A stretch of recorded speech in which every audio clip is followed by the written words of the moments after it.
నేను అరుణానందగిరి. ఇక ఈరోజు మనం పొట్లకాయ పెరుగు పచ్చడి చూద్దాం. వినాయక చవితి రోజు కంపల్సరీ చేసే నైవేద్యాలలో ఇది కూడా ఒకటి.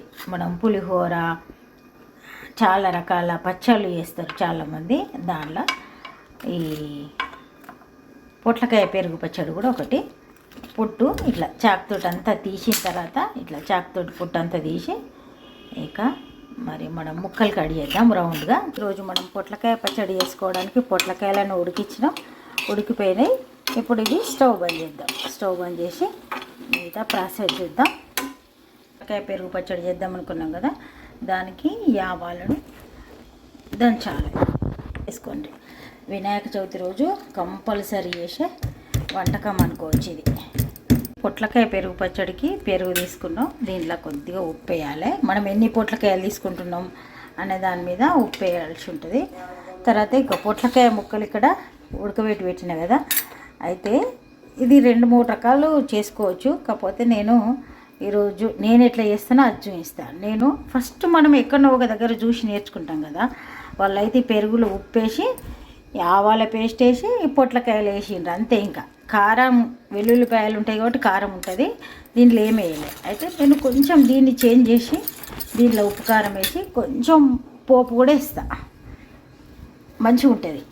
అంటే నేను ఫస్ట్ వాళ్ళ దగ్గర చూసిన దానికంటే ఇది ఇంకా మంచిగా ఉంటుంది. అందుకని నేను ఇట్లా చేస్తున్నా కాబట్టి ఇట్లా చూపిస్తున్నాను. తక్కువ ఆయిల్ కూడా ఎక్కువ అవసరం ఉండదు.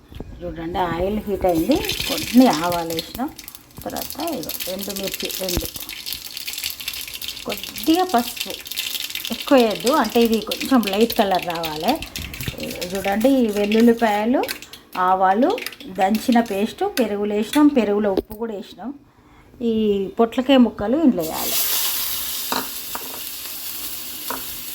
ఇది 2 నిమిషాలు కొంచెం మగ్గినట్టయితే మంచిగా అయిపోతాయి. అసలు పొట్లకాయ ముక్కలు నోట్లు వేసుకుంటే కరిగిపోతాయి, అంత బాగా అవుతాయి. పెరుగులు వేసి కొత్తిమీర వేసుకుందాం. ఇవన్నీ తీసుకొచ్చి పెరుగులు వేయాలి. ఇప్పుడు దీనిలో కొత్తిమీర వేసుకోవాలి. ఒకవేళ మనకు పచ్చి కొత్తిమీర తినే ఇష్టం లేకపోతే ప్యాన్లను వేసినా ఏం కాదు. ఇది మన వినాయక చవితి రోజు కంపల్సరీ చేసే పచ్చళ్ళల్లో ఇది కూడా ఒకటి. ఒకవేళ మీకు ఇంకా కారం కూడా వేసుకోవాలనుకుంటే వేసుకోవచ్చు. కాకపోతే ఎండుమిర్చి చేసినాం కాబట్టి కారం ఉంటుంది, అందుకని చెప్తున్నా. ఎండుమిర్చి చేసినాం కాబట్టి ఎండుమిర్చిలో ఉండే కారం చాలానే ఉంటుంది, సరిపోతుంది. ఇక చూడండి, పొట్లకాయ పెరుగు పచ్చడి ఎంత చక్కగా రెడీ అయింది. సూపర్ ఉంటుంది ఇది. మనం